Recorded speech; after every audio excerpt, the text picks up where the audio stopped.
Okay guys, we're off. Sorry I didn't get any of it.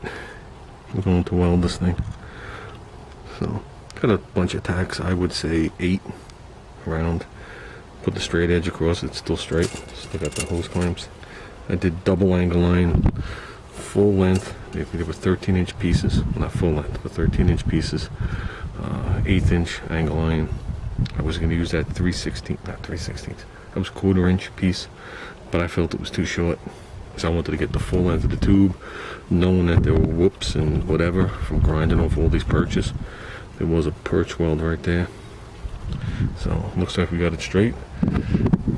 Axle goes right in, right to the end, right where you get that last little bit. You can still feel a little freeness, and then it goes in it. Seats in the bearing. So, and I used my line that I drew. I looked into the tube. I didn't have the axle in at the time, and the weld line lined up. So we're good. Okay, I kept the weld tall. Right, I could see that I heated the metal, but here's the test right here. Here we go. That's the inside, guys. Fully welded. Checking it with the borescope. Now we gotta throw some seals in here. Yeah, that thing's mint. I like this thing.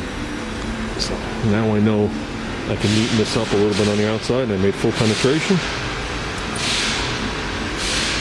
So, okay, we're good. Right, little guy? Good.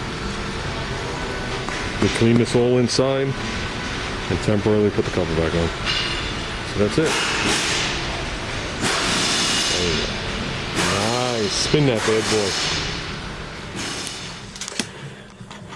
boy. Okay, guys. Let's see if we accomplish what we set out to do.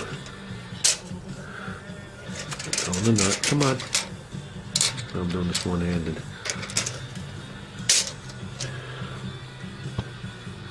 Exact.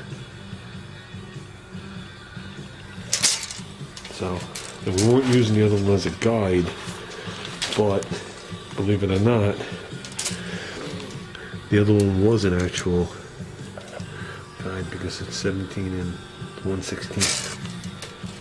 So, but you don't try and match this tube because you don't know how offset all this is. It just turned out that way. I noticed that as I was doing the measurements. So, like I said, the weld is in little segments. Once I welded, stop, welded, stop, welded, stop, weld, then rolled the rear. So it was one continuous weld. That was with 8 or so tack welds around it first before I started.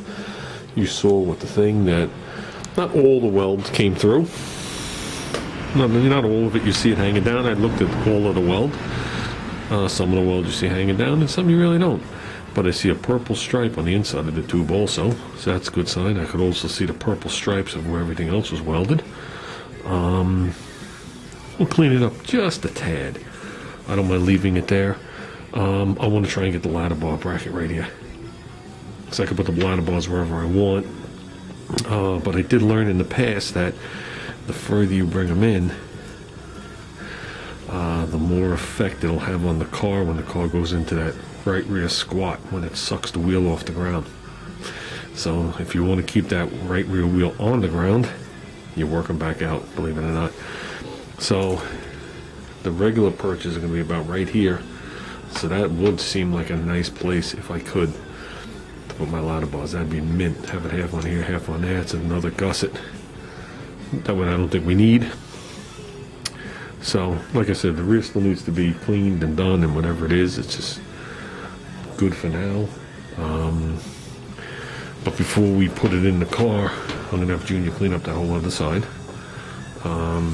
Pretty much like this side is. Doesn't have to be perfect into here. So when we do the mock-up, we could just take it back out. Then he can go to town. Because I'll take these brackets off. We'll detail this rear in pieces and put it back together. So, we cleaned off the cover, but didn't do anything with it. We just cleaned off the grindings and the filings and the loose oil. We totally flushed off this rear. Well, flushed out the rear, however you want to word it.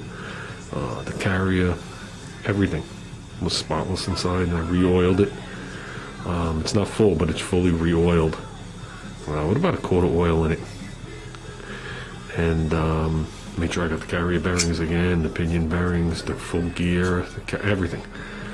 So that's all spotless. This tube is 100% spotless. The other tube has whatever was in there over years, you know what I mean, like the little varnish or whatever builds up in it. So I can't get in there.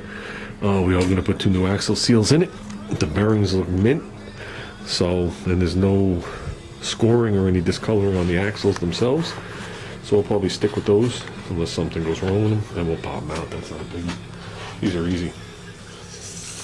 Okay, the rear comes out at 56¼ inches without the rotors on.